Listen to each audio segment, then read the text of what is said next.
Last year, we did a program with Itzhak Bentov, a Boston-based researcher into the relationship between consciousness and the cosmos, and based upon a book which he wrote called Stalking the Wild Pendulum. This book has since become somewhat of a bestseller among people who are interested in the relationship between consciousness and the cosmos, and we wanted to, once again, get an opportunity this morning to speak with Mr. Bentov. Ben Bentov is a wonderful, loving, kind man, brave, courteous, true, all the other kind things you can say. The interesting thing about him is that he has, over the years, conducted research into consciousness. The subtitle of his book is The Mechanics of Consciousness, and what we want to try to talk about today is one aspect of it, and that is the evolution of consciousness. Ben, there's probably no theory that has had more impact on Western thinking than the theory of evolution that Darwin came up with in the mid-19th century. And ever since then, all of our thought has been along the ideas that somehow we have evolved as human beings to being who we are today. The question I want to ask you is, where do you see us now in that evolutionary development? We can say that if we take Darwin's theories as being correct, then we know that we have evolved from the apes towards humans, and now we have finally come to a point where we're humanoid in shape, we have vertical spines, we're reasonably intelligent, we can push buttons on TV, drive cars, etc., etc. And what I'd like to do, I'd like to draw maybe a little diagram, but don't worry, it's not very scientific.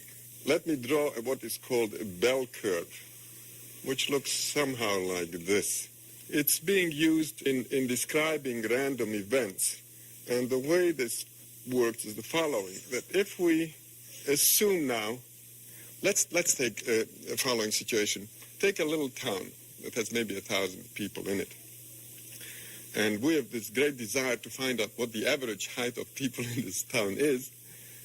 And therefore we go out with a yardstick and start measuring these people. Well, we find that a very small, very few number of people will be, say, 3 feet tall, and a very, very few of them will be maybe 7 or 8 feet tall. The bulk of the population will be right somewhere here. That is, the average or mean height of these people would be about 5 feet and 6 or 8 inches, something like this. Mm-hmm. Okay. So what we find here is that this bell curve gives us a good picture of where most of the population is. That is what typifies a population. We can use this diagram also to describe evolution. The bulk of the population today is this intelligent, more or less intelligent biped, all right? And with a vertical spine, and who pushes the buttons on TV and drives a car, etc., etc. Now, there is some backthrow. That is, there are some people here in this area, very few people who are still gorilla-like. That is, they are hairy. They beat their chest when they see their neighbors and a few other things. And then we have other people who are here in this corner, very few of them, who are very highly developed, because we say that evolution is now pushing mankind in this direction, away from the gorilla types towards the very highly evolved people. At this point, we're here.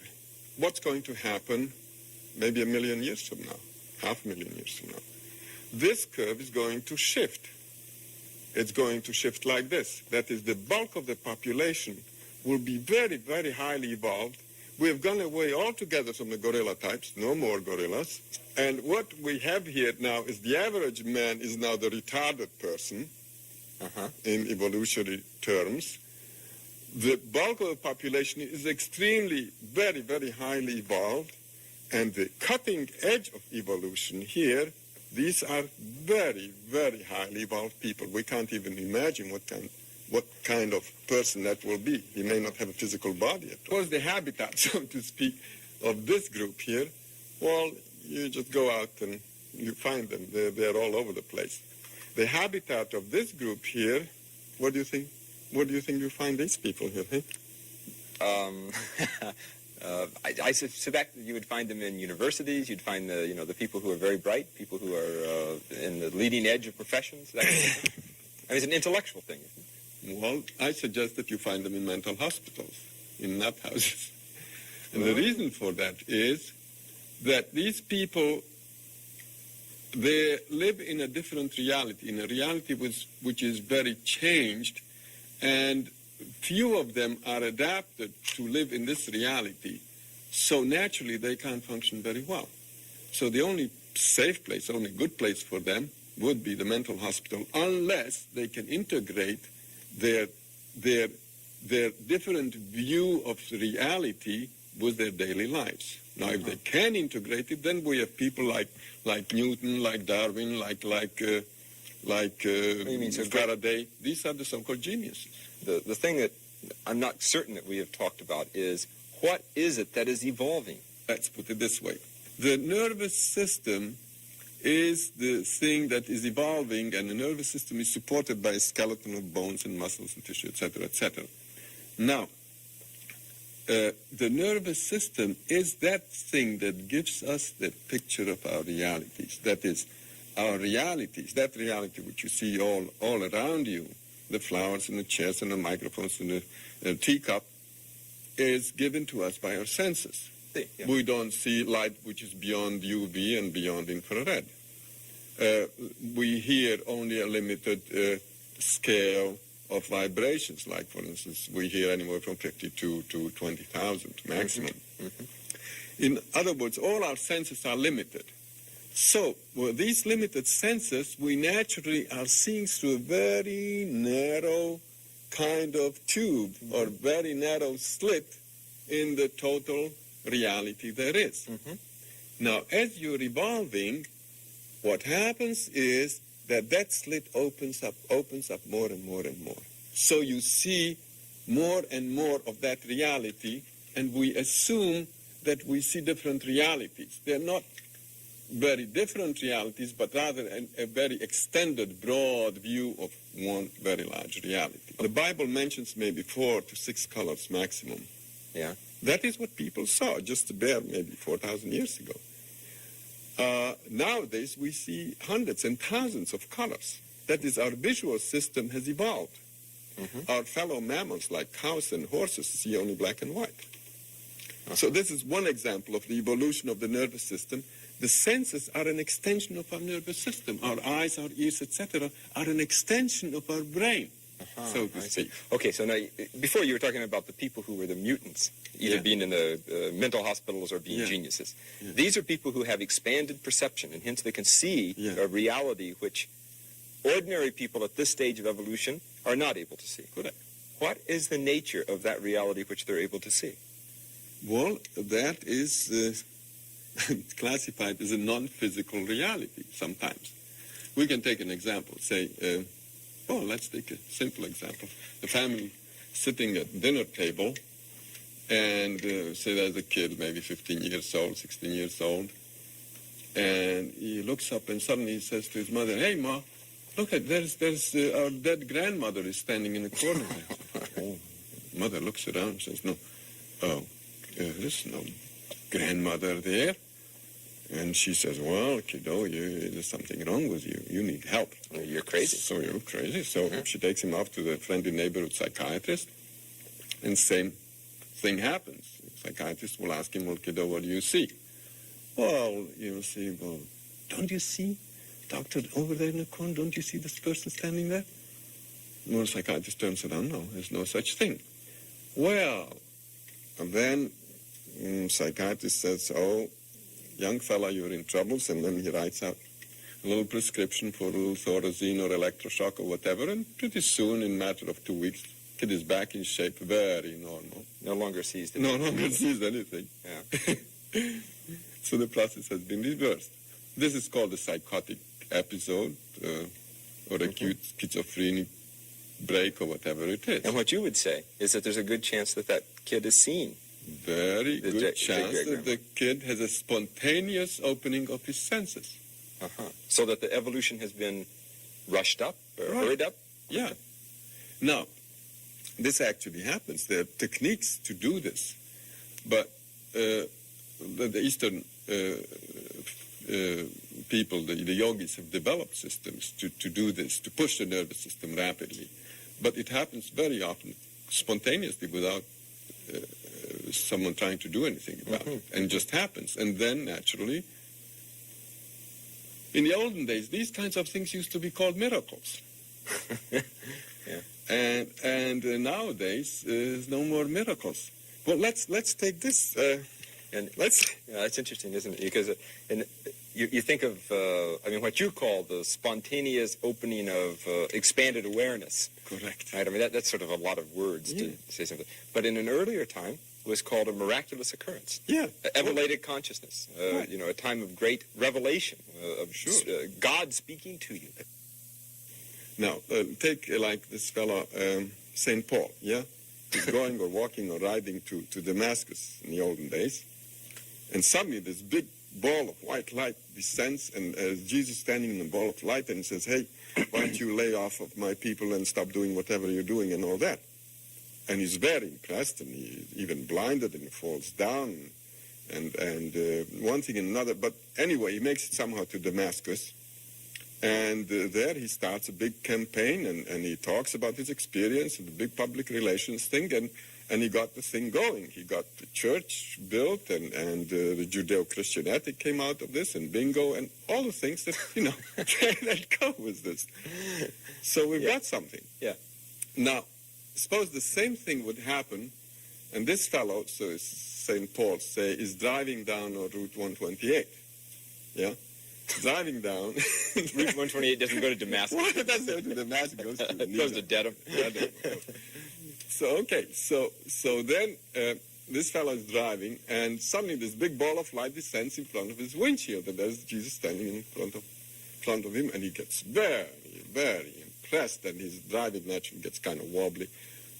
And so, sure enough, there's a cop behind him, and he says, ooh, and gets him off to the side of the road.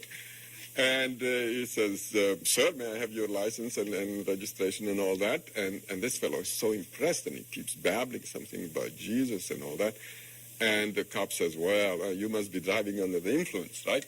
So he arrests him and takes him in the station. Uh-huh. Then what happens is that he comes to the station, and then they tell him, well, he still is under the influence, you see. So they call an ambulance and send him off to the mental hospital. So now the reception desk, they interview him, a very short interview, and the guy puts down in the logbook that the fellow came in with an acute psychotic or schizophrenic episode with religious overtones. That's it. And this is what we did to the miracle. So we took the miracle and we ground it down really to gray powder. So no more miracles. Okay. Everybody's complaining that during the Bible times, on every page of the Bible you have a miracle or two, and now there's no miracles. This is what we're doing to the miracles. We're just flattening them out. What is it that is evolving? Now, you talked about the nervous system evolving, right? But is there something else that is evolving that is able to be sensitive to this higher level of reality? We have this notion of the soul. Most people talking about the soul, it's a kind of non-physical thing, highly theoretical. And so when you go to church, you take this soul out of the closet and polish it up a little bit, and then you go to church and you are one with your soul. Then you come back and put it back in the closet till next week. So that's about the idea of a normal person, the soul. But actually that's not the case. I mean, we don't have souls, but it's just the other way around. The soul has us. So that is that thing that evolves, the permanent, eternal thing is the soul, and the body is a kind of disposable thing. That is, you use a body like a car for 80,000 miles, 100,000 miles, and you junk it, and that's it, you get another one. So it's the driver is the soul who uses the body for a while, and then he runs it into the ground, and he gets another one sooner or later. And so it's the soul which is experiencing evolution, and not our personality, not our physical existences. That is, the soul is the repository of information that we gather during a lifetime. Well, I'll tell you, maybe we should draw another diagram. Physical bodies are here, another physical body, and this is Joe, and this is Jim, and this is Sarah, etc. Now, clearly, this is the physical level, yeah? Now, on this physical level, we're all separate. You sit there, and I'll sit here, and we're all separate. Now, let's draw another level. This level is slightly higher, and let's call this the level of the soul, yeah? Well, there will be some mingling here. Let's draw this person as extending to practically infinity this way. Now look what happens. At the physical level, we're separate, and there's this much distance between us. Let's say that on the soul level, this person extends this much, and the other person gets slightly mixed in with him. That is, the souls are, in a way, in touch with each other. Okay, they overlap, these two lines. Now let's go now to a higher level, and let's call this, say, the level of the higher self, which is kind of a boss of that soul. There, what we find is that this fellow's higher self extends this much, and the other fellow's extends this much. There is more overlap between them. On the very highest level, which is the high spiritual level, we are basically overlapping completely. Everybody is overlapping everybody else. In other words, everything and everyone is everywhere. In other words, we've become omnipresent. This is the state of highly spiritual perfected beings, or gods, you may call them. Okay? Okay, and so that we exist on all of those simultaneously. On all of those simultaneously, So then, but we're not aware of that. In your view, then, if when we see each other as separate entities, that's only seen on one plane of reality. Correct. And so whether we like it or not, we're all evolving towards godhood. But, it takes eons, so don't hold your breath. Is that the purpose of evolution? Naturally. Because at that point, you start understanding how the system works. And one of the good things about the system is that the system wants to teach you about itself. What does It's it a want good to teach you? system. What does it want to teach you? Well, if you are omnipresent and you're all-knowing, that is the state which the system wants you to be in. Because the system is an intelligence or information-gathering system. And it's also freely distributing that information. In your view, Yeah. we all started off somewhere a long time ago in which there was sort of undifferentiated matter, which slowly, millions and millions and millions of eons, evolved until a very complex organism that we now call a human being. And it has a nervous system which we at this particular point in time understand as being sensitive to certain levels of reality through our eyes, our ears, our nose, other sensory perception. And that's sort of what we call material, ordinary reality that enables us to drive cars and do our work every day. However, there is an evolutionary movement that will continue to push us beyond where we are today. And the thing which is going to be pushed is our soul, and that at some point we will have these experiences of elevated consciousness in which higher realities are not only seen but lived, and ultimately we come into perfection. Whether we like it or not. Yeah? Can we speed that up by doing anything? Yeah. Well, you use the meditative techniques which push the nervous system a lot faster than the normal evolutionary rate. Those techniques are available, but you don't need to do anything. It's going to happen anyway. It's going to happen. What a view. It's a very big, bright view.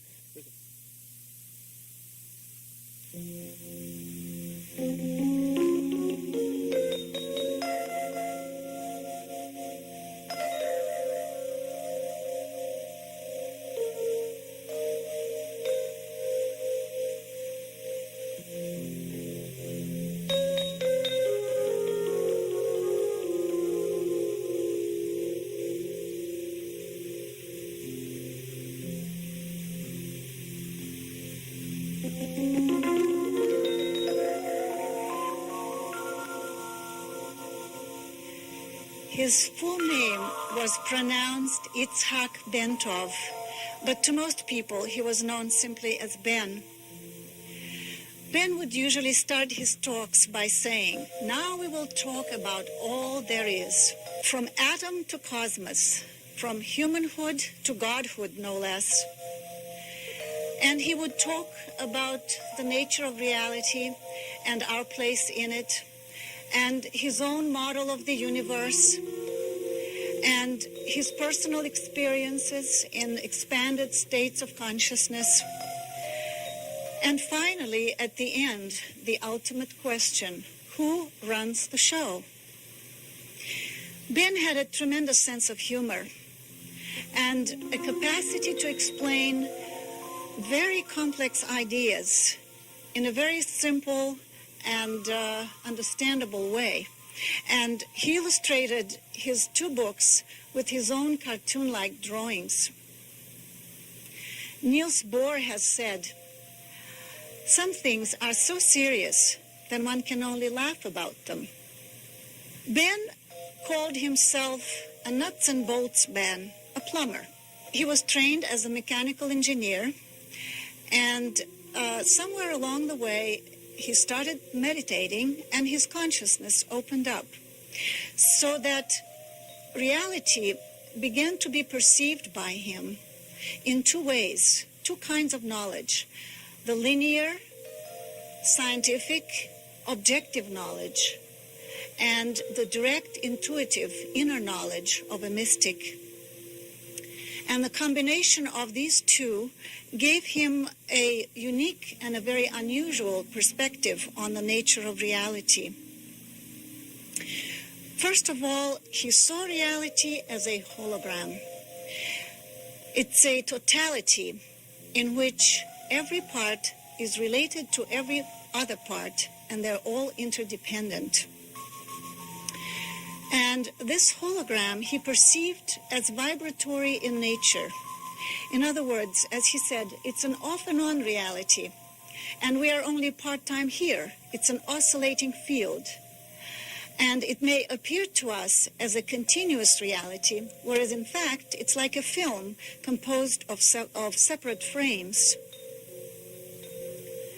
He looked at reality as a whole as consciousness itself. Consciousness in the state of evolution, of unfolding itself to know itself. And there is nothing outside it. So that the physical reality, the manifest world, is only another expression of that reality, which is consciousness or existence itself, aware of itself. And matter is then another expression of consciousness at different levels of evolution, so that one can look at reality as being composed of an innumerable number of levels of reality, each level having its corresponding level of consciousness. And reality is perceived by those who are experiencing it only on the level of their own evolution of the nervous system. The mechanism in the physical body that perceives reality is the nervous system itself. And so, as a biomedical engineer, this is what Ben specialized in, he became interested in studying the effects of changes in consciousness on physiology. And I must say that Ben, whenever he talked about these matters, never claimed this to be any sort of ultimate teaching. He spoke about this as a working model. And he would say, I speak from my present level of ignorance, because ignorance grows exponentially.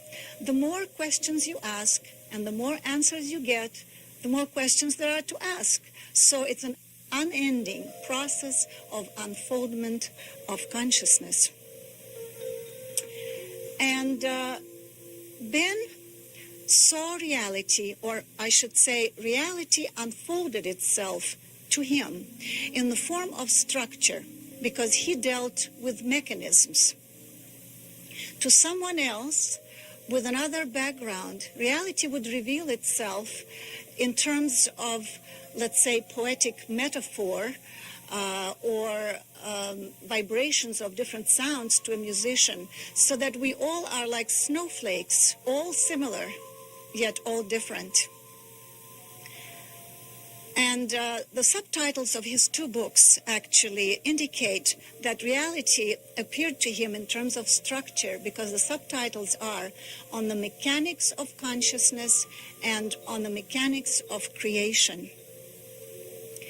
So Ben has designed instruments to study these physiological changes that occur in the body when a certain energy rises through the spine. In the East, it's called Kundalini, or coiled serpent. It rises up the spine and awakens certain energies in the body, which allow perception to become broader, and the brain functions then on a different level.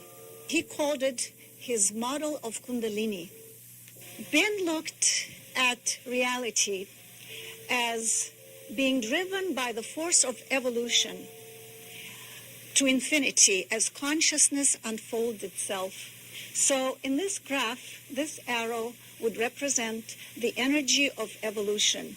And the bell curve, so-called, is a method to show graphically statistical data.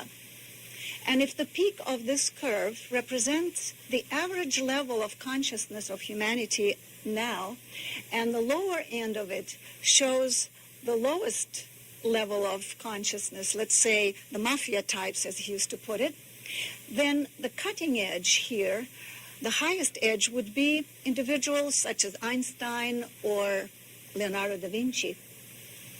Now, as evolution pushes this ahead, some years from now, this bell curve will assume this position. So what will happen? That the average consciousness will be where the advanced consciousness is today. The low level will be where the average is today. And the high consciousness of humanity at that time will be something that we can hardly imagine. Because as he used to say, the potential of the human nervous system is enormous, and we really don't know where it's taking us, from humanhood to godhood. And this chart shows an experiment that he did with a subject sitting on a chair that had a device attached to it called ballistograph. And the ballistograph is something that picks up micro vibrations of the body. So the large curve that you see reflects the motion up and down of the subject as the breathing occurs. And then the small wiggly lines superimposed on that indicate the heartbeat. The lower part of the chart shows the same individual in a state of deep meditation, which also means deep relaxation. And look what happened. The breathing is practically gone. It's a straight line. And what was a disrupted pattern of the heartbeat has turned into a regular sine wave. And looking at this as an engineer, Ben said, this is an effect of harmonization of all the frequencies within the body, and the body is now resonating like a tuned instrument. And he came up with what he called the Kundalini syndrome model. In other words, when this energy in the spine rises, the harmony occurs where the vibration turns into the sine wave at 7 cycles per second, or 7 hertz, as compared to the regular disrupted pattern. And as an engineer, he looked at the body in terms of vibrating systems or oscillators.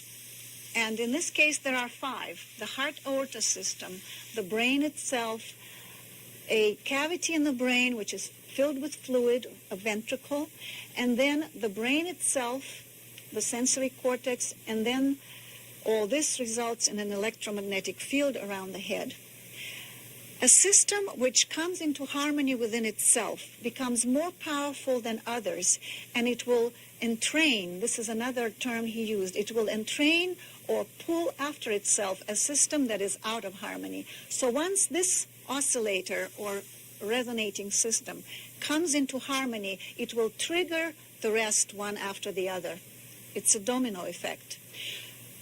So as the heart pumps blood through the aorta, and he called the aorta the biggest plumbing in the body. So it's a tremendous impact on the body, and it shakes the body so that it vibrates. It hits the bifurcation into the legs, and a certain plane wave is reflected up. The next pulse comes down, and the plane wave and the pulse clash, and it creates a disruption in the body. When the harmonious 7 hertz vibration is set up, it seems that the heart and the lungs begin to talk to each other, and they begin to work in harmony, so that a pulse comes down and waits for the reflection to come up, and they both go up together, and then the next pulse comes down, and there is no clash occurring anymore, and the body goes into resonance, triggering the next oscillator, which is the brain. And looking at the head, again, from the point of view of engineering, it's a rigid box resting on a resilient column, which is the spine. What happens is, as the body goes up and down, the skull is vibrated, and the brain, which is a gel-like substance, is floating in a fluid, the cerebrospinal fluid, so that each time the body goes up, it's hitting the skull and then goes down, and so up and down it goes, and it creates a plane wave within the brain. The brain has a characteristic called piezoelectric, which means that when it's stimulated mechanically, it develops an electromagnetic field around it, which is this field right here eventually. So this is the second oscillator, which triggers the third. This is the fluid-filled cavity in the brain called ventricle. And due to this regular vibration of 7 cycles, or 7 hertz per second, a standing wave is established in the ventricle, which again creates a very harmonious frequency. And this in turn triggers the sensory cortex. This is a cross-section of the brain, and this is a cross-section of the third ventricle filled with fluid. On top of the third ventricle is a drum-like surface with a bundle of nerve fiber crossing it, which connects the right and left brain hemispheres. And this is very important, because as the fluid vibrates harmoniously, it activates this nerve fiber, and it harmonizes the 2 brain hemispheres. And we know that consciousness opens up when the synchronization of the functioning of the 2 hemispheres occurs. And then a certain current is established in the sensory cortex in the lobe of the brain. And as I said before, all this results in an electromagnetic field around the head, so that the head actually becomes an antenna capable of sending out and receiving information which it could not do otherwise. And in that state, higher perceptions become possible. And this was Ben's theory, that through the mechanism of Kundalini and the resonant state of the body, higher perceptions become available.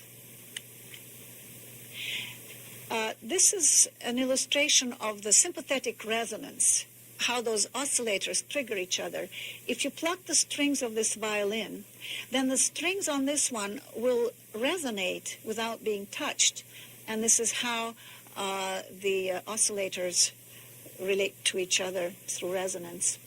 And so, as we walk on this planet Earth, which is charged negatively, by the way, we are bathed in a sea of vibrations, of all kinds of electromagnetic fields and all kinds of frequencies, radio and others. And the ionosphere is charged positively, and the potential between the two is constantly fluctuating, so that we are subjected to all sorts of influences all the time.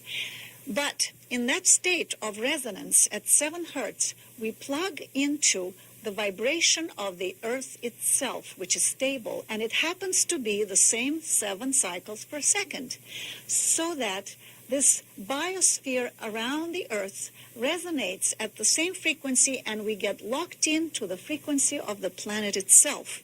And this is why the meditative state is such a relaxing state that some people find it difficult to come out of. Now, having become part of the vibration of the Earth, we then in turn plug into the vibration of the entire solar system, because our Earth here is shown surrounded by all kinds of vibrations as well. There is the magnetopause, magnetosphere, plasma sheet, you name it, trapped radiation. There are acoustical waves, the solar wind coming from the sun, which is also affecting the Earth. So that having tuned into the frequency of the Earth, we in turn tune into the frequency of the entire solar system and the sun, and so on into the cosmos. This is the cosmic connection.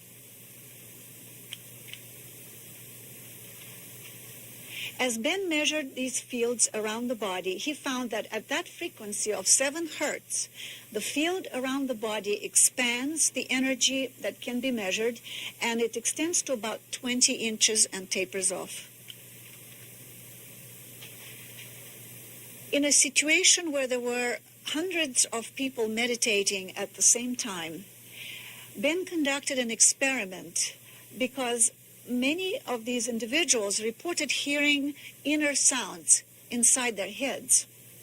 So when he measured the frequencies of the sounds that they heard, he found that there was one major sound and then other peaks where many people heard certain frequencies.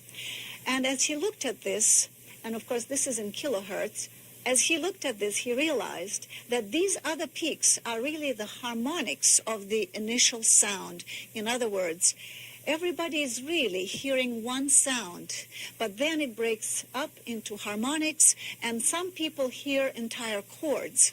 It really varies depending on one's evolution. This is how the third ventricle actually looks in the brain, and this is the cross-section of it that we spoke about. And on the brain, there is a narrow band called the sensory cortex. When stimulated mechanically with a needle, for example, during operations, it creates sensations in different parts of the body, and the sensations are laid out in this pattern, and this is called the homunculus, or the little man. And as you notice, the toes are inside the fold of the brain, and then the hip, the hand, and so on. The internal organs are here. So usually the signal goes to the sensory cortex and back to the motor system, telling the body what to do, how to react to the stimulus.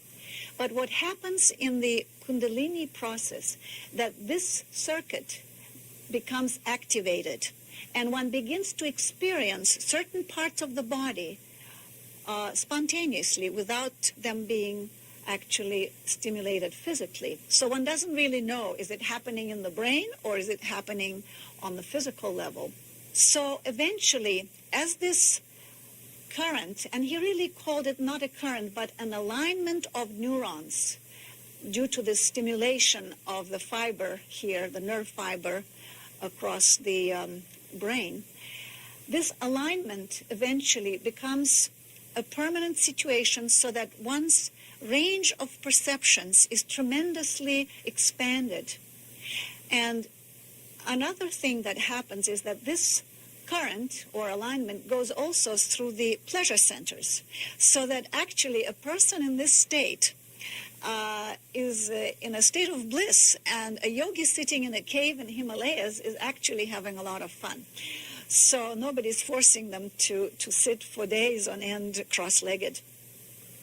And as Ben said, you can speed up the process of evolution, but we're all on this conveyor belt, and nature is carrying us along, and we will get there anyway, from humanhood to godhood, whether we like it or not. So eventually, as this current continues, starts at the toe and goes up around the body, and it opens up certain energy centers in the body known as chakras.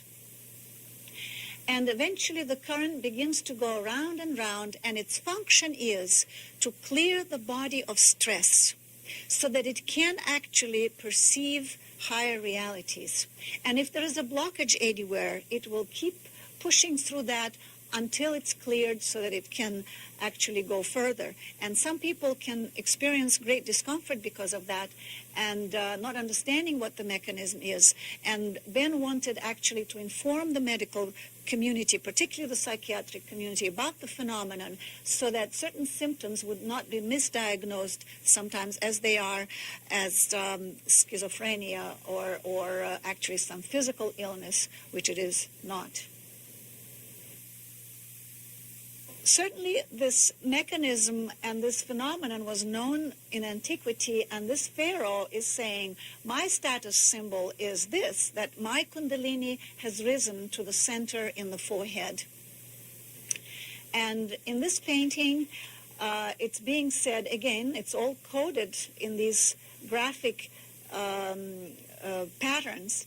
This is saying, my kundalini has reached this level and has gone even beyond the pharaohs. So this knowledge really was quite universal. Now we will continue, and we will look at the way Ben looked at reality. Because what is it that gives us our reality? And it was described in his book, Stalking the Wild Pendulum, on the Mechanics of Consciousness. And I will talk later why he used the pendulum as the symbol of what he was talking about. We are dealing with two realities. One is this physical, solid reality that we get blue and black marks from, as he said, when we bump into it. But the information about it is given us by our senses. So that is our subjective reality. And so the two really are giving us the totality of our environment. So what is the objective physical reality? And let us look at the atom. If we magnify the atom and zero in on the electron, and now we think now we will get the answer to what physical matter is. But if we analyze the electron, all we find is an oscillating electromagnetic field. There's no physical matter as such. So we think, well, maybe the nucleus will give us the answer. And we zero in on the nucleus, and we find that it too is only an electromagnetic oscillating field in the void, because between the nucleus and the electron and outside of them, there is nothing but void, the same void that fills in the interstellar space. And the ratio of the distance between the nucleus and the electron would be analogous to a head of a pin in the middle of this room and something rotating around it 30 feet away. And the rest is void. So what is physical matter? Ben drew an analogy between the electron and the pendulum by looking at the cross-section, as it were, of the atom and comparing it to reciprocal motion. In other words, we see the electron now on this side, now on the other side of the nucleus, which would be the pendulum motion.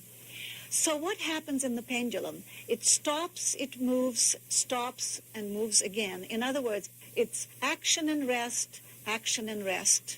If you took an actual pendulum and would swing it and attach a pen to it, and you would draw a piece of paper under it like this, it would describe a sine wave. Here the pendulum moved and stopped, moved and stopped. And reality really are the spaces between the points of rest. We perceive reality when there is motion. And reality is really nothing but oscillating fields in the void. And the reason I can touch this screen and I don't go through the floor is because my atoms, or the electrons of my atoms, are actually repelling the electrons of the floor. But if I would speed up my vibration, then I could very well go through the floor. So that it's the interaction between the atoms in this reality that gives us the illusion of solid matter. So how do we get information about this solid physical reality? It is through our senses, through the subjective reality. So let's look at that. How does the neuron work?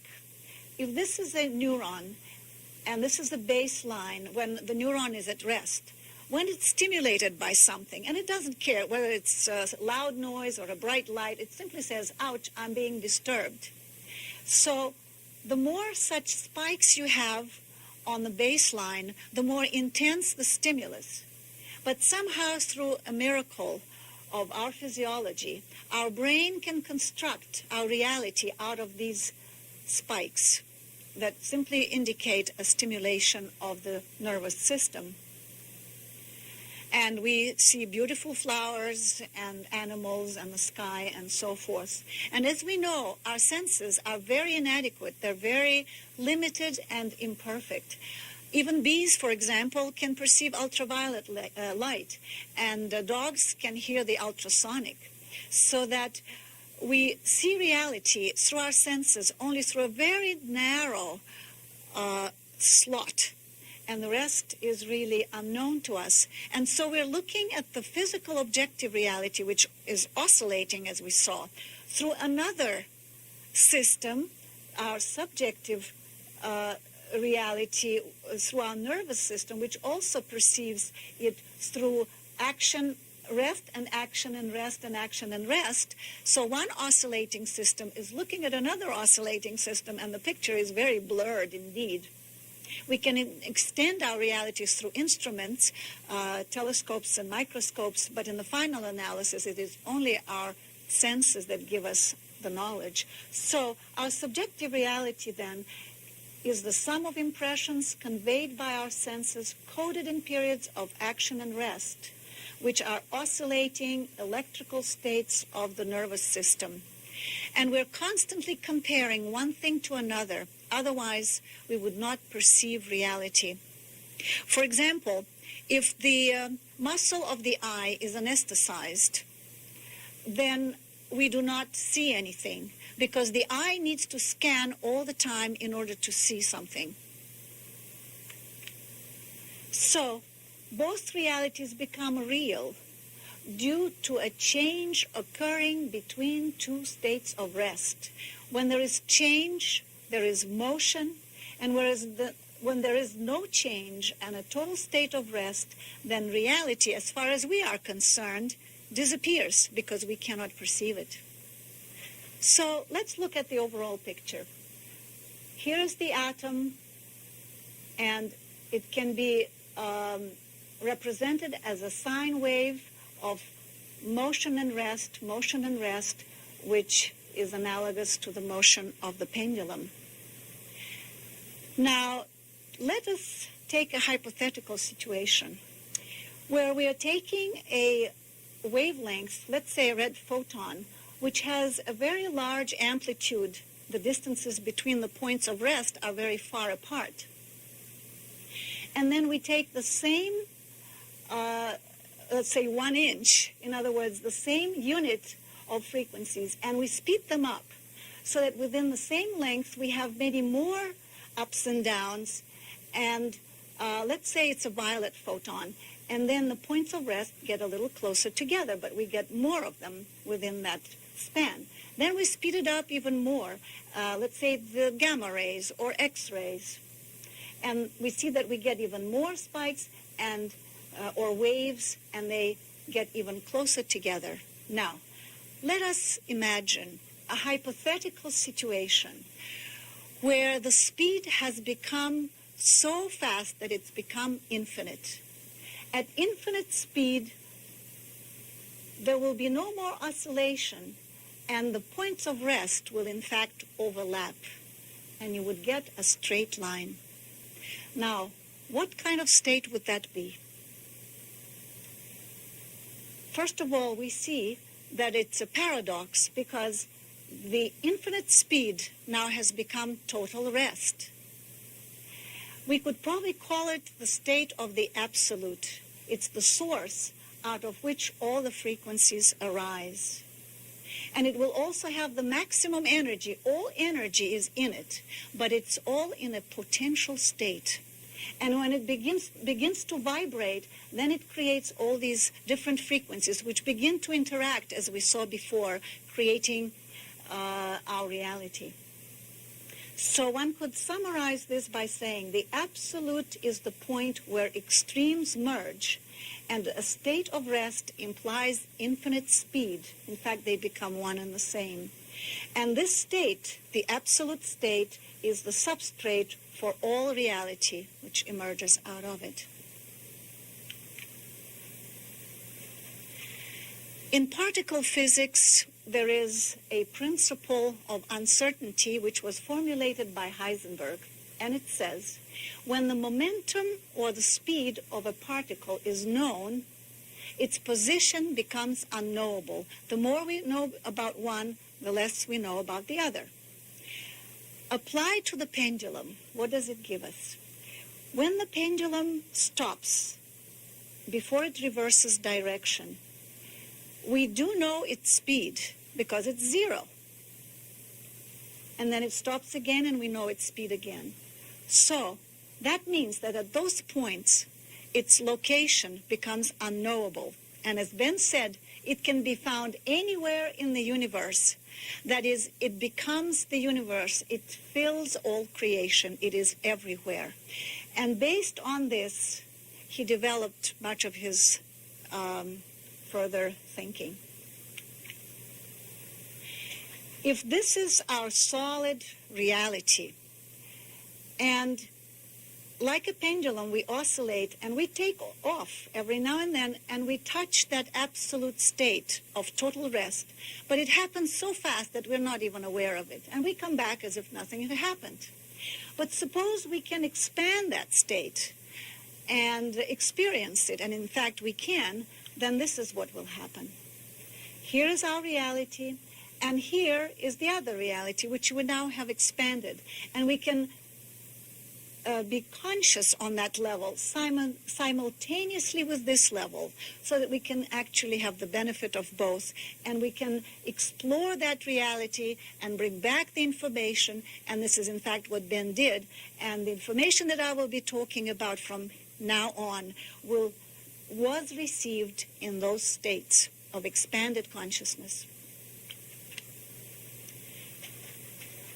Usually in those states of expanded consciousness, there is a different perception of time.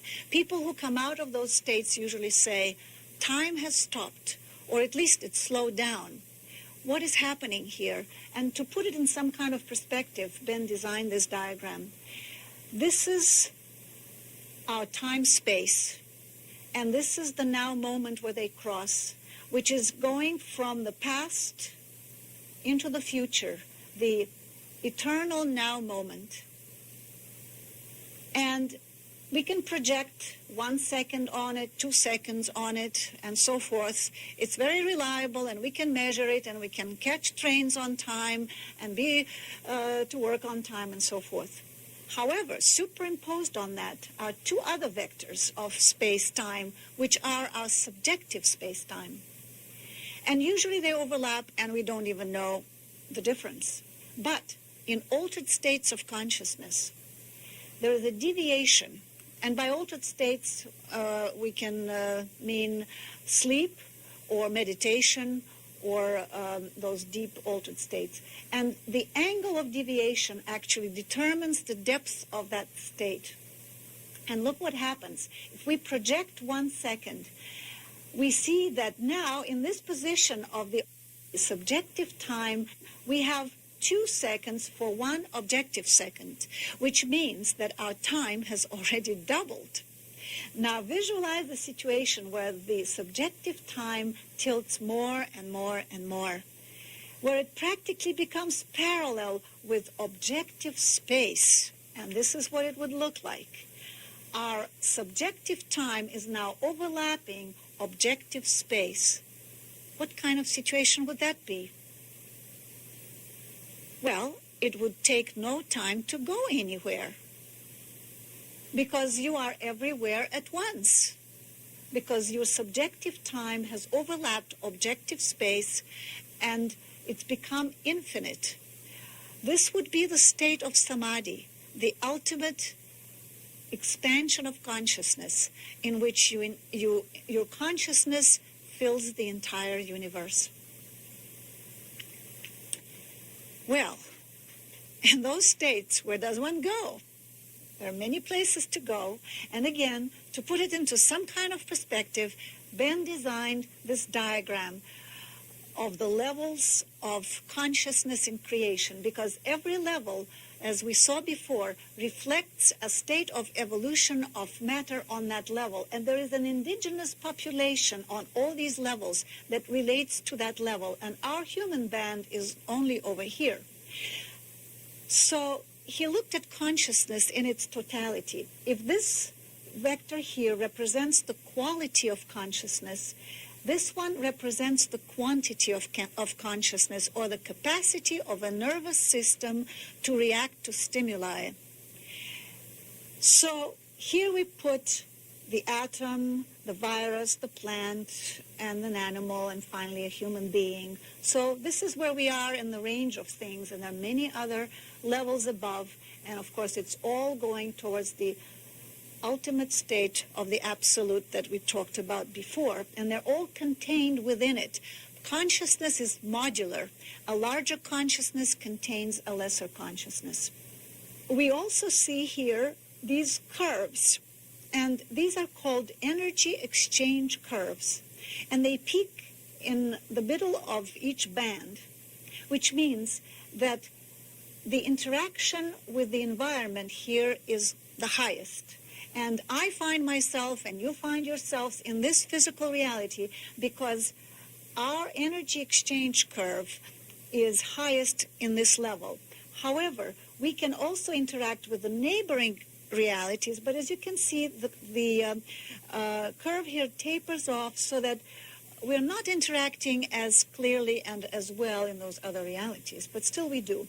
And our nervous system is capable of spanning all these levels, except that we seem to be tuned only to this physical reality. And like a radio set, we can receive all the others, but we keep listening to this one. But it's up to us to tune into all the others as well. Now, the reality below us is the animal, plant, mineral. Those are the realities that Castaneda talks about, for example, in his books, the interaction with those realms. And the upper part is interacting with the next level to the human band, which is the so-called emotional level or astral. There are different names for these levels, and it doesn't really matter as long as we know what it means. And the next level is the mental, then the intuitive or causal, and so forth. There are certain characteristics about these levels, and we interact with all of them, and we can function in all of them. The one next to us is the emotional level, and this is where we go in sleep. As Ben said, this is a preview of coming attractions, because when we die, this is where we go, and we all interact on this level. The next level is the mental level, and emotions, in fact, are not allowed there, so that before you can cross the boundary, it's almost as if there is a customs official who says, any emotions to declare, and down you go if you can't release emotions that are negative. Actually, the emotions such as fear or anger. However, love, which sometimes is perceived as an emotion, is what Ben called is the glue of the universe. And without it, in fact, you can't even go higher. So when you abandon those emotions, you can enter the mental level, and here your reality is what you think. It is also so on our level, but to a lesser degree. But here you're actually creating your reality by what you think. The next level is the intuitive level, and this is where we all interact, and people of creative professions particularly visit those areas, and on that level they pick up a lot of information and they bring it down. The creative aha moment of discovery, for example, of an inventor or an artist, when suddenly a solution comes or an image comes, is in fact something that one perceived on this intuitive level. And as you saw before, our time expands on higher levels. So there was an enormous amount of time here to study the entire situation and then to bring it down. But when you bring it down, it appears like a flash, the aha moment, whereas in fact you spent a lot of time there getting ready for it. Our next subject will be a very important principle, the hologram, which is the basis of reality as Ben perceived it. And as usual, Ben had some interesting diagrams to explain his ideas, and he explained the hologram in terms of 3 pebbles being dropped into a pizza pan filled with water. And you drop these pebbles simultaneously into the water. What happens? Each pebble announces what happens to it. In fact, it's screaming, "Help, I'm drowning in a pizza pan." So it sends out these wavelets that reach every point on the surface of this water. And every pebble does that. So if we take this water now, which resulted in a pattern of wavelets that now clash into one another, all this information about the pebbles, and it's called the interference pattern. In cross-section it would look like that. And if you quick freeze the water and you get a piece of ice like this, which is actually a photograph of all the information about these pebbles. And then you take what is known as coherent light, or light where all the rays are of the same frequency, a laser light, and you shine it through this interference pattern. Lo and behold, you see the 3 pebbles reconstructed 3-dimensionally in space. This is the important part of the hologram, that all the information is contained in this pattern, and every point of this pattern contains that information, because if by mistake you break this piece of ice and you end up with a little sliver of it and you shine the same light through it, you will still get your 3 pebbles. So this method of